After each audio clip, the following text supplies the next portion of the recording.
2024ರ ಇನ್ನೊಂದು 8ನೇ ತರಗತಿಯ ಮೌಲ್ಯಾಂಕನ ಮಾದರಿ ಪ್ರಶ್ನೆ ಪತ್ರಿಕೆಯನ್ನು ನಾವು ನೋಡೋಣಂತೆ. ತೃತೀಯ ಭಾಷೆ ಹಿಂದಿಯ. ನಿಮಗೆ ಗೊತ್ತಿರಂಗೆ ಇದು 50 ಮಾರ್ಕ್ಸ್ನ ಕ್ವಶನ್ನು.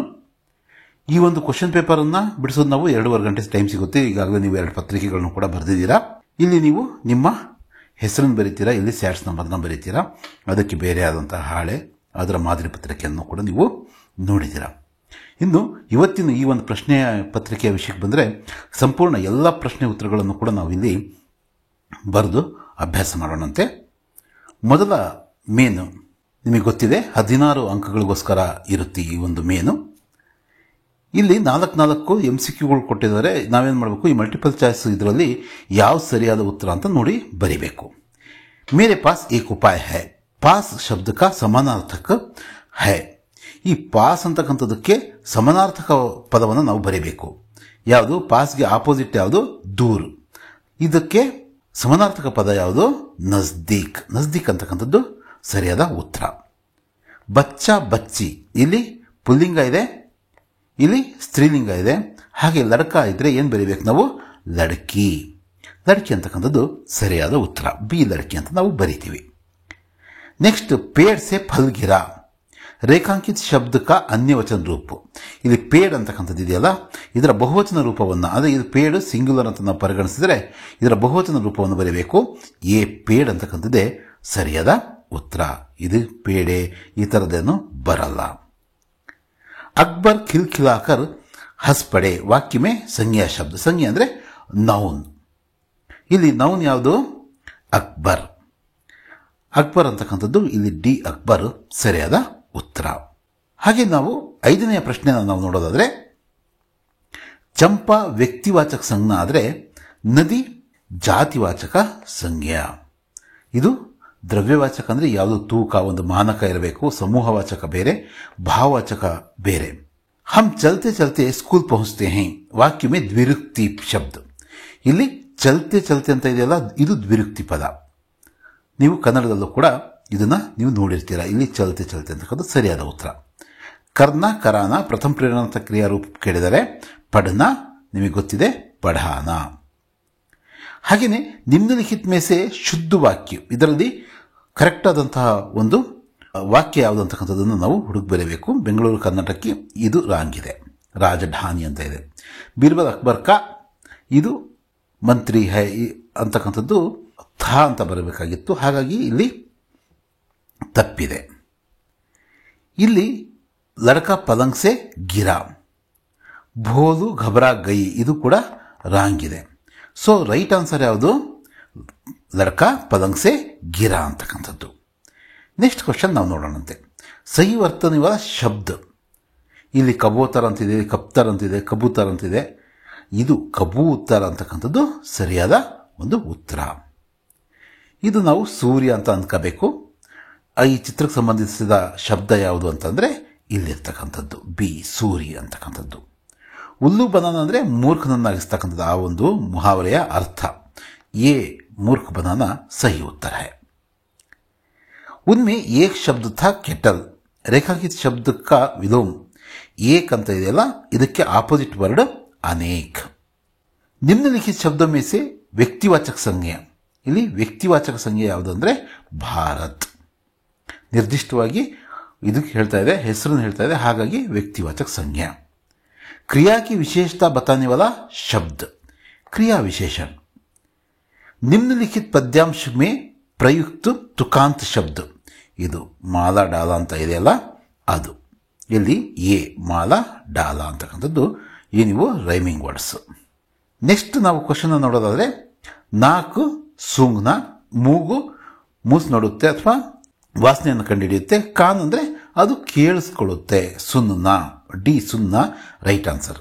ಈಗ 2ನೇ ಮೇನು, ಇದನ್ನು ನಾವು ಮೊದಲ ಪ್ರಶ್ನೆಯನ್ನು ನಾವು ನೋಡೋದಾದರೆ 1 ಅಂಕದ ಪ್ರಶ್ನೆಗಳಿವು. ಏಕ್ ದಿನ ಭೋಲು ಕ್ಯಾ ಕರ್ ರಹಾ ಥಾ. ಏಕ್ ದಿನ ಭೋಲು दूध पी रहा था. मेजर को तुरंत किसका स्मरण हो आया. मेजर को तुरंत मातृभूमि का स्मरण हो आया. बिल्ली क्या लेकर आई. बिल्ली तराजू लेकर आई. तराजू. युवक कैसा था. युवक बुद्धिमान था. ನೆಕ್ಸ್ಟ್ ಮೇನು 2 ಅಂಕದ ಪ್ರಶ್ನೆಗಳು ಒಟ್ಟು 6 ಇರ್ತವೆ. 12 ಅಂಕದ अमृतसर के अस्पताल में मेजर के अंतिम शब्द क्या थे? अमृतसर के अस्पताल में मेजर के अंतिम शब्द ये थे कि मेरी मां तक संदेश पहुंचा देना, तुम्हारे बेटे ने गोलियां सीने पर ही खाई हैं, पीठ पर नहीं. ಅಮ್ಮನವರೆಗೂ ನನ್ನ ಒಂದು ಕೊನೆಯ ಮಾತುಗಳನ್ನ ನೀವು ತಿಳಿಸಬೇಕು.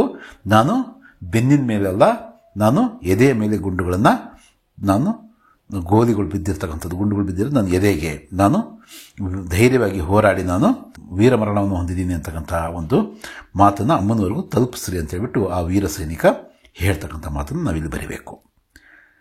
ಗಾಂಧೀಜಿ ಪರ್ ನಾಟಕೋಂಕ ಕ್ಯಾ ಪ್ರಭಾವ ಪಡ? ಸತ್ಯ ಹರಿಶ್ಚಂದ್ರ ಮತ್ತು ಶ್ರವಣ್ ಕುಮಾರನ 2 ನಾಟಕಗಳು ಗಾಂಧೀಜಿ ಮೇಲೆ ಏನು ಪ್ರಭಾವ ಬೀರಿದ್ದು ಅಂತಕ್ಕಂಥದ್ದು ಬರೀಬೇಕು. ಗಾಂಧೀಜಿ ಪರ್ नाटकों का बहुत प्रभाव पड़ा. श्रवण पितृभक्ति नाटक पढ़कर उन्होंने निश्चय किया कि मुझे भी श्रवण कुमार जैसा बनना चाहिए. हरिश्चंद्र नाटक देखकर उन्होंने सोचा कि हर एक को हरिश्चंद्र की तरह संकट सहकर भी सच्चाई का पालन करना चाहिए. ಶ್ರವಣ್ ಕುಮಾರ್ ನೋಡಿ, ನಾವು ಕೂಡ ಈ ಒಂದು ಪಾಠದಲ್ಲಿ ಅಥವಾ ಈ ನಾಟಕದಲ್ಲಿ ತಿಳಿಸಿದ ಹಾಗೆ ನಾವೇನು ಮಾಡಬೇಕು, ಈ ನಾಟಕವನ್ನು ಓದಿದ್ದು ಯಾರು? ಗಾಂಧೀಜಿಯವರು. ತಂದೆ ತಾಯಿಗೆ ಹೀಗೆ ಸೇವೆಯನ್ನು ಮಾಡಬೇಕು ಅಂದ್ಕೊಂಡ್ರು. ಹಾಗೆ ಹರಿಶ್ಚಂದ್ರ ನಾಟಕವನ್ನು ನೋಡಿ ಎಲ್ಲರೂ ಕೂಡ ಈ ಥರನೇ ಎಷ್ಟೇ ಕಷ್ಟ ಬಂದರೂ ಕೂಡ ನಾವೇನು ಮಾಡಬೇಕು, ನಿಜದ ಕಡೆಗೆ ನಾವು ಹೋಗಬೇಕು ಅಂತಕ್ಕಂಥ ಮಾತನ್ನು ಅವರು ಯೋಚನೆ ಮಾಡಿದರು. ಮತ್ತು ಅದು ದೃಢ ನಿಶ್ಚಯವನ್ನು ಕೂಡ ಅವರು ಮಾಡ್ತಾರೆ. नेक्स्ट, समाचार पत्र में कौन कौन से विषय होते हैं? समाचार पत्र में सामाजिक, धार्मिक, साहित्यिक, आर्थिक, सांस्कृतिक, मनोरंजक आदि विषय होते हैं. ಅಂದರೆ ಇಲ್ಲಿ ಪತ್ರದಲ್ಲಿ, ಅಂದರೆ ನ್ಯೂಸ್ ಪೇಪರಲ್ಲಿ ಯಾವ್ಯಾವ ವಿಷಯಗಳಿರ್ತವೆ? ಸಾಮಾಜಿಕ ವಿಷಯ ಇರುತ್ತೆ, ಸೋಷಿಯಲ್ ರಿಲಿಜಿಯಸ್ ವಿಷಯ, ಧಾರ್ಮಿಕ ವಿಷಯ ಇರುತ್ತೆ, ಸಾಹಿತ್ಯಿಕ ಅಂದರೆ ಲಿಟ್ರೇಚರ್ಗೆ ಸಂಬಂಧಪಟ್ಟಂಥ ವಿಷಯ, ಆರ್ಥಿಕ ಅಂದರೆ ಫೈನಾನ್ಸಿಗೆ ಸಂಬಂಧಪಟ್ಟಂಥ ವಿಷಯ, ಹಾಗೆ ಸಾಂಸ್ಕೃತಿಕ ಅಂದರೆ ನಮ್ಮ ಕಲ್ಚರ್ಗೆ ಸಂಬಂಧಪಟ್ಟಂಥ ಆಕ್ಟಿವಿಟೀಸ್ ಬಗ್ಗೆ, ಮನೋರಂಜನೆ ಅಂದರೆ ಎಂಟರ್ಟೈನ್ಮೆಂಟ್ ಬಗ್ಗೆ, ಅಂದರೆ ಸಿನಿಮಾಗಳ ಬಗ್ಗೆ, ನಾಟಕಗಳ ಬಗ್ಗೆ, ಕೃತಿಗಳ ಬಗ್ಗೆ, ಇವೆಲ್ಲದ್ರ ಬಗ್ಗೆನೂ ಕೂಡ ಈ ಒಂದು ನ್ಯೂಸ್ ಪೇಪರಲ್ಲಿ ಈ ವಿಷಯಗಳು ಇರ್ತವೆ. बादल कैसे बनते हैं? तालाब और नदियों का पानी सूरज की गर्मी से भाष्प बनकर ऊपर उठता है, इस भाष्प से बादल बनते हैं. 2 ಅಂಕ ಕೇಳಿರೋದನ್ನ ನಾವು ಸಿಂಪಲ್ ಆಗಿ ಹೇಳ್ತಾ ಇದ್ದೀವಿ. ಇದು ವಾಟರ್ ಸೈಕಲ್. ಏನು ಮೋಡ ಆಗೋದು, ಮೋಡ ಹೇಗಾಗುತ್ತೆ ಅಂದರೆ ಇಲ್ಲಿ ನದಿ, ಕೆರೆ, ಹಳ್ಳ ಕೊಳ್ಳಗಳಲ್ಲಿ ಮತ್ತು ಸಮುದ್ರದಲ್ಲಿ ಇರ್ತಕ್ಕಂಥ ನೀರು ಆವಿಯಾಗಿ ಮೋಡಗಳ ನಿರ್ಮಾಣ. ಸಂತುಲಿತ ಆಹಾರ ಕಾ ಮತ್ಲಬ್ ಕ್ಯಾ ಹೈ? ಸಮತೋಲನ ಆಹಾರ ಅಂತ ಕರಿತೀವಲ್ಲ, ಅದರ ಅರ್ಥ ಏನು ಅಂತ ಕೇಳಿದ್ದಾರೆ. शरीर को स्वस्थ और सुदृढ़ रखने के लिए सही मात्रा में प्रोटीन, विटामिन, खनिज, कार्बोहाइड्रेट्स और फैट्स युक्त आहार का सेवन करना ही संतुलित भोजन कहलाता है. ಅಂದರೆ ಇವೆಲ್ಲವೂ ಕೂಡ ನಾವು ಉಣ್ಣುವಂಥ ಊಟದಲ್ಲಿ ಪ್ರೋಟೀನ್ ಇರಬೇಕು, ವಿಟಮಿನ್ ಇರಬೇಕು, ಖನಿಜಾಂಶಗಳು ಇರಬೇಕು, ಅಂದರೆ ಐರನ್, ಮೆಗ್ನೀಷಿಯಂ ಇವೆಲ್ಲವೂ ಕೂಡ ಇರಬೇಕು. ಕಾರ್ಬೋಹೈಡ್ರೇಟ್ಸ್ ಇರಬೇಕು. ಈಗ ನಾವು ಅನ್ನ ತಿಂತಾ ಇರೋದು, ಗೋಧಿ ತಿಂತಿರೋದು, ಅದೆಲ್ಲ ಕಾರ್ಬೋಹೈಡ್ರೇಟ್ಸ್. ಫ್ಯಾಟ್ಸ್ ಅಂದರೆ ಈಗ ಎಣ್ಣೆ ಪದಾರ್ಥಗಳು ಮತ್ತು ತುಪ್ಪ ಇವನ್ನೆಲ್ಲ ತಿಂತೀವಲ್ಲ, ಅದರಿಂದ ಫ್ಯಾಟ್ಸ್ ಆಹಾರ. ಇವೆಲ್ಲವನ್ನೂ ಕೂಡ ನಾವು ಸೇವನೆ ಮಾಡೋದು ಒಂದು ಸಮತೋಲನ ಆಹಾರ ಅನ್ನಿಸ್ಕೊಳ್ಳುತ್ತೆ. ಬೀರ್ಬಲ್ ಕೆ ಅನುಸಾರ ಘೋಡೆ ಕೆ ಮಾಲಿಕ್ಕೆ 2 ಷರತೆ ಕ್ಯಾ ಥಿ? ಅಂದರೆ ನಮಗೆ ಹಸಿರು ಕುದುರೆ ಬೇಕು ಅಂತ ಹೇಳ್ಬಿಟ್ಟು ರಾಜ ಹೇಳಿದಾಗ ಸರಿ ಜಹಾಂಪನ ಅಂತ ಹೇಳ್ಬಿಟ್ಟು ಬೀರ್ಬಲ್ ಹೋಗಿ ಒಂದಷ್ಟು ದಿನ ಬಿಟ್ಟು ಬಂದು 2 ಷರತ್ತುಗಳು ಇಟ್ಟಿದ್ದಾನೆ, ನನಗೆ ಸಿಕ್ಕಿದೆ ಹಸಿರು ಕುದುರೆ ಅಂತಾನೆ. ಆ 2 ಷರತ್ತುಗಳು ಯಾವುವು ಅಂತಕ್ಕಂಥದ್ದು ಬರೀಬೇಕು. ಯಾವುವು 2 ಷರತ್ತುಗಳು ಅಂದರೆ ಬೀರ್ಬಲ್ ಕೆ ಅನುಸಾರ ಘೋಡೆ ಕೆ ಮಾಲಿಕ್ನೆ की 2 शर्तें थी. ये थे कि पहली घोड़ा लेने के लिए कौन जाना है? महाराज को, मतलब अकबर को खुद जाना है. दूसरी शर्त यह है कि सप्ताह के 7 दिनों को छोड़कर किसी भी दिन ले जा सकते हैं. ಅಂದರೆ ರಾಜನೇ ಹೋಗಬೇಕು. ಮತ್ತು ಎಂಥ ದಿನ ಹೋಗ್ಬೇಕಂದ್ರೆ ವಾರದ ದಿನಗಳನ್ನು ಬಿಟ್ಟು, ಆ 7 ದಿನಗಳನ್ನು ಬಿಟ್ಟು ನೆಕ್ಸ್ಟ್ ಯಾವ ದಿನ ಬೇಕಾದ್ರೂ ಕೂಡ ವಿಶೇಷವಾದ ದಿನ ಹೋಗಬಹುದು. ಅಂದರೆ ಆ ದಿನ ಇರೋದೇ ಇಲ್ಲ ಅಂತ ಅರ್ಥ. ಈಗ ನಾವು 27ನೇ ಒಂದು ಪ್ರಶ್ನೆಯನ್ನು ನಾವು ನೋಡೋದಾದರೆ 4ನೇ ಮೇನ್ನ ಇಲ್ಲಿ ಏನು ಕೇಳಿದರೆ ಘಟನಾನುಕ್ರಮ ಅಂದರೆ ಕ್ರೊನಾಲಜಿ ಪ್ರಕಾರ ನಾವು ಇದನ್ನು ಬರೀಬೇಕು. ಮೊದಲನೇ ದಿವನ್ನ ಓದ್ಕೊಳ್ಳೋಣಂತೆ. ತಿಮ್ಮಕ್ಕ का जन्म कक्केनहಳ್ಳಿ गांव में हुआ. उन्होंने बच्चे को गोद लिया. तिम्मक्का ने रास्ते में दोनों ओर पेड़ लगाए. उनका विवाह बिक्कल चिಕ್ಕಯ್ಯ से होता है. ಇದರಲ್ಲಿ ಮೊದಲನೇದು ಬಂದು ಇದೆ, ಮೊದಲನೇದೇ ಇದನ್ನು ಫಸ್ಟ್ ಬರೀಬೇಕು. ಅದಾದಮೇಲೆ 2ನೇದು ಅವರ ಮದುವೆ ಆಗಿರ್ತಕ್ಕಂಥದ್ದು. 3ನೇದು ಅವರು ಒಂದು ಮಗುನ ಏನು ಮಾಡ್ತಾರೆ, ದತ್ತು ತಗೊಳ್ತಾರೆ. 4ನೇದು ತಿಮ್ಮಕ್ಕನೇ ರಾಸ್ತೆಗೆ ದೋನೋ ಓರ್ ಪೇಡ್ ಲಗಾಯೆ. ಇದು ಕೊನೆಯ ಭಾಗ. ಈ 4ನ್ನ ಕ್ರಮಾನುಗತವಾಗಿ ನಾವು ಬರೀಬೇಕು. ಪದ್ಯ ಭಾಗ ಪೂರ್ಣ ಕೀಜಿ ಅಂತ ಕೇಳಿದರೆ ಸಚ್ ಬೋಲೆ ಸಚ್ ಬಾತ್ ವಿಚಾರೆ ಭಲೆ ಕಾಮ जीवन वारे मिलकर रहे नियम अपनाए बीती बातों को बिसराए. ಇಲ್ಲಿ ಕಬೀರ್ ಕೆ ದೋಹೆಯಿಂದ ಏನು ಕೇಳಿದರೆ, ಒಂದು ದೋಹಾ ಕೇಳಿದರೆ, ಸಾಂಜ್ ಬರಬರ್ ತಪ್ ನಹಿ ಝೂಟ್ ಬರಬರ್ ಪಾಪ್ ಜಾಕಿರ್ ಹೃದಯ ಸಾಂಚೆ ತಾಕಿರ್ ಹೃದಯ ಆಪ್. ಅಂದರೆ ಸತ್ಯಕ್ಕೆ ಸಮನಾದಂತಹ ತಪಸ್ಸಿಲ್ಲ, ಸುಳ್ಳಿಗೆ ಸಮನಾದಂತಹ ಪಾಪವಿಲ್ಲ. ಯಾರ ಹೃದಯದಲ್ಲಿ ಸತ್ಯವಿದೆಯೋ ಆತನ ಹೃದಯದಲ್ಲಿ, ಅಂತಹ ಹೃದಯದಲ್ಲಿ ಯಾರಿರ್ತೀಯ, ನೀನಿರ್ತೀಯ. ನೀನಂದ್ರೆ ಇಲ್ಲಿ ಭಗವಂತ ಇರ್ತಾನೆ ಅಂತಕ್ಕಂಥ ಮಾತನ್ನು ಈ ಒಂದು ದೋಹ ಹೇಳುತ್ತೆ. ಅದನ್ನು ನಾವಿಲ್ಲಿ ಬರೆಯೋಣಂತೆ.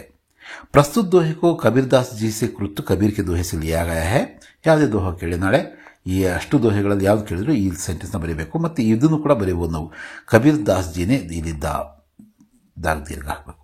कबीर दास इस दोहे में कह रहे हैं कि सत्य बोलने के समान दूसरी कोई तपस्या नहीं, साधना नहीं. इसके विरोध में झूठ बोलने या झूठे व्यवहार से बढ़कर कोई पाप या बुरा कर्म नहीं है. जिससे दिल में सच्चाई होती है, जिसके दिल में सच्चाई होती है, जो हमेशा सच बोलता है, सही मार्ग पर चलता है, भगवान भी उसके हृदय में निवास करते हैं. ಮೊದಲು ನಾವು ಇದರ ಅರ್ಥವನ್ನು ಆಲ್ರೆಡಿ ಮಾತಾಡಿದ್ದೀವಿ. 30ನೇ ಪ್ರಶ್ನೆಯನ್ನು ನಾವು ನೋಡೋದಾದ್ರೆ, ಇಲ್ಲಿ ಒಂದು ಪ್ಯಾರಾಗ್ರಾಫ್ ಕೊಟ್ಟಿದ್ದಾರೆ. ಈ ಪ್ಯಾರಾಗ್ರಾಫ್ನ ನಾವು ನೀಟಾಗಿ ಓದ್ಕೋಬೇಕು. ಓದ್ಕೊಂಡು ನಾವೇನು ಮಾಡಬೇಕು, ಇಲ್ಲಿ ಕೇಳಿರ್ತಕ್ಕಂಥ ಪ್ರಶ್ನೆಗಳಿಗೆ ಉತ್ತರ ಬರೀತಾ ಹೋಗಬೇಕು. ನಿಮಗೆ ನಾಳೆ ಬೇರೆ ಒಂದು ಪ್ಯಾರಾಗ್ರಾಫ್ ಕೊಡ್ತಾರೆ. ನಾವು ಉದಾಹರಣೆಗೆ ನೋಡೋಣಂತೆ. ಚರಿತ್ರವಾನ್ ಕಾ ಅರ್ಥ ಕ್ಯಾ ಹೈ. ನೋಡ್ರಿ, ಇಲ್ಲಿ ಚರಿತ್ರವಾನ್ ಕಾ ಅರ್ಥ ಹೈ ईमानदार, सच्चा, दयावान, कर्मठ, सात्विक और ಕಪಟ್ಹೀನ್ ವ್ಯಕ್ತಿ. ಏನು ಈಗ ನಾನು ಇಲ್ಲಿ ಇದನ್ನು ಮಾಡ್ತಿದ್ದೀನಿ, ಇದು ಮೊದಲನೆಯ ಒಂದು ಪ್ರಶ್ನೆಗೆ ಉತ್ತರ. ಮೊದಲನೇ ಪ್ರಶ್ನೆಗೆ ಉತ್ತರ ಮೊದಲನೇ ಸೆಂಟೆನ್ಸಲ್ಲಿ ಇರಬೇಕಂತದ್ದೇನಿಲ್ಲ. ಇದು ಮೊದಲನೇ ಪ್ರಶ್ನೆಗೆ ಉತ್ತರ. ಮತ್ತೆ ಹಾಗೇನೆ ಎರಡನೇ ಪ್ರಶ್ನೆಗೆ ಉತ್ತರ ಯಾವುದು ಅಂತಕ್ಕಂಥದ್ದು ನಾವು ನೋಡಿದ್ರೆ, ಕಿಸ್ಮೆ ಅಪಾರ್ ಬಲ್ ಹೋತಾ ಹೈ. ಇಲ್ಲಿ ನೋಡ್ರಿ, ಎರಡನೇ ಸೆಂಟೆನ್ಸ್ ಇಲ್ಲಿದೆ. ಚರಿತ್ರ ಬಲ್ ಯಾನಿ ಸಚ್ಚರಿತ್ರತಾ ಮೇ ಅಪಾರ್ ಬಲ್ ಹೋತಾ ಹೈ. ಹೀಗೆ ಗುರುತಿಸಬಹುದು. ಇದು ಎರಡನೆಯ ಕ್ವಶನ್ಗೆ ಉತ್ತರ. ಸಚ್ಚರಿತ್ರತಾ ಮೇ ಅಪಾರ್ ಬಲ್ ಹೋತಾ ಹೈ. ಹಾಗೆ ನೆಕ್ಸ್ಟ್ ಏನಿದೆ, ಚರಿತ್ರವಾನ್ ಕಿಸ್ ಕಾಮ್ ಕೆ ಲಿಯೆ ಸದೈವ್ ತತ್ಪರ್ ರಹತೆ ಹೈ. ಇದಕ್ಕೆ ಉತ್ತರ ಚರಿತ್ರವಾನ್ ಇಲ್ಲಿದೆ ನೋಡ್ರಿ. ಚರಿತ್ರವಾನ್ ಹೋತೆ ಹೈ, ಇದು ಹೋತೆ ಹೈ ತೆಗೆದ್ಬಿಟ್ರಿ. चरित्रवान अपने चरित्र बल से खुद को ही नहीं अपितु पूरे देश की भलाई के लिए सदैव तत्पर रहते हैं. चरित्रवान अपने चरित्र बल से खुद को ही नहीं अपितु पूरे देश की भलाई के लिए सदैव तत्पर रहते हैं. ಇದು ಮೂರನೇದು. ಹಾಗೆಯೇ ನಾಲ್ಕನೇ ಕ್ವಶನ್ಗೆ ಆನ್ಸರ್, अच्छे चरित्र वाले व्यक्ति को क्या कहते हैं. ನೋಡ್ರಿ, ಇದಕ್ಕೆ ಆನ್ಸರ್ ಇಲ್ಲಿದೆ. अच्छे चरित्र वाले व्यक्ति को ही चरित्रवान कहते हैं. ಇದು ನಾಲ್ಕನೇದು. ಇದು ಯೆಲ್ಲೋ ಕಲರ್ ಇದೆಯಲ್ಲ, ಇದು ಒಂದನೇದು. ಗ್ರೀನ್ ಕಲರ್ ಇರೋದು ಎರಡನೇದು, ಮತ್ತು ಇದು ಮೂರನೇದು. ಇದು ಮುಖ್ಯ ಅಂತಕ್ಕಂಥದ್ದು ಏನಲ್ಲ. ನಿಮಗೆ ನಾಳೆ ಈ ರೀತಿ ಪ್ರಶ್ನೆಗಳು ನೋಡ್ರಿ, ಮಧ್ಯದಿಂದ ಎಲ್ಲಿಂದ ಇವರು ಪ್ರಶ್ನೆಗಳನ್ನು ಕೇಳಿದ್ದಾರೆ. ನೀವು ಇದನ್ನು ಗಮನಿಸಿ ಉತ್ತರವನ್ನು ಬರೀಬೇಕು. ಈಗ ನೆಕ್ಸ್ಟ್ 31ನೇ ಪ್ರಶ್ನೆಯನ್ನು ಚುಟ್ಟಿ ಪತ್ರ ಕೇಳಿದ್ದಾರೆ. ನಿಮ್ಮ ಕ್ಲಾಸ್ ಟೀಚರ್ ಹೆಸರಿಗೆ ಎಷ್ಟು ದಿನಕ್ಕೋಸ್ಕರ, 2 ದಿನಕ್ಕೋಸ್ಕರ. ಇಲ್ಲಿರ್ತಕ್ಕಂಥ ಈ ವರ್ಡ್ಸ್ನೇ ನಾವು ಬಳಸ್ಕೊಂಡು ಈ ಒಂದು 5 ಅಂಕಗಳಿಗೋಸ್ಕರ ಪತ್ರವನ್ನು ಬರೀಬೇಕು. ಒಂದು ಡೇಟ್ನ ಹಾಕ್ತೀರಾ. ಡೇಟ್ನ ಹಾಕಿ ಇಲ್ಲಿ 8वीं ಕಕ್ಷಾ ಸರ್ಕಾರಿ ಪಾಠಶಾಲೆ ಚಿತ್ರದುರ್ಗ. ನೀವು ನಿಮ್ಮೂರಿನ ಹೆಸರನ್ನು ಇಲ್ಲಿ ಬರೀರಿ. ಮತ್ತು ನಿಮ್ಮ ಶಾಲೆ ಹೆಸರು ಕೂಡ ಇಲ್ಲಿ ಬರೀಬಹುದು. ಸೇವಾಮೆ ಇಲ್ಲಿ ಕಕ್ಷಾಧ್ಯಾಪಕ ಅಂತ ಬರೀಬೇಕು. ಆಕ್ಚುಲಿ ಇದು ಪ್ರಧಾನಾಧ್ಯಾಪಕ ಅಂತಿದೆ. ಏನು ಬರೀಬೇಕು? ಕಕ್ಷಾಧ್ಯಾಪಕ್ ಸರ್ಕಾರಿ ಪಾಠಶಾಲಾ ಚಿತ್ರದುರ್ಗ ಅಂತ ಬರೆದ್ವಿ. ಪೂಜ್ಯ ಗುರುಜಿ ವಿಷಯ छुट्टी के लिए निवेदन पत्र, ಅಂದರೆ ರಜೆಗಾಗಿ ಅರ್ಜಿ ಅಂತಕ್ಕಂಥದ್ದು. उपयुक्त विषयानुसार आपसे सविनय निवेदन है कि मैं अपने बहन की शादी में शामिल होने के लिए बेंगलुरु जा रहा हूं अथवा जा रही हूं. इसलिए आप मुझे दिनांक 27/3/2024 से 29/3/2024 तक 3 दिन की, ಇಲ್ಲಿ 2 दिन ಅಂತ ಬರೀಬೇಕಾಗಿತ್ತು ನಾವು. 2 दिन. ಇದು ಕೂಡ 28 ಅಂತ ಮಾಡ್ಕೊಂಡ್ರೆ ಬೆಟರ್. ಇದನ್ನ 2 दिन ಅಂತ ಮಾಡ್ರಿ. ಕಿ छुट्टी देने की कृपा करें. ಯಾಕಂದ್ರೆ 2 दिन ಅಂತ ಕೇಳಿದ್ದಾರೆ. ಧನ್ಯವಾದ ಸಹಿತ ಆಪ್ಕಾ ಆಜ್ಞಾಕಾರಿ ಛಾತ್ರ. ನೀವು ಬಾಯ್ಸ್ ಆಗಿದ್ರೆ, ಗರ್ಲ್ಸ್ ಆಗಿದ್ರೆ ಛಾತ್ರ. ಇಲ್ಲಿ ಹೆಸರು ಬರೆಯೋದಲ್ವಾ, ಐ ಅಂತ ಬರೀತೀರಾ. ನೀವಿಲ್ಲಿ ನಿಮ್ಮ ಹೆಸರು ಬರೆದ್ರು ಕೂಡ ಓಕೆ, ಯಾಕಂದ್ರೆ ನಿಮ್ಮ ಆನ್ಸರ್ ಶೀಟಲ್ಲಿ ನಿಮ್ಮ ಹೆಸರು ಇರುತ್ತೆ. 8ನೇ ತರಗತಿಯ ಈ ಮಾಡೆಲ್ ಪೇಪರ್ನ ಕ್ವಶನ್ ಆನ್ಸರ್ ಆಗಿದ್ವು. ಮತ್ತೆ ಸಿಗೋಣಂತೆ.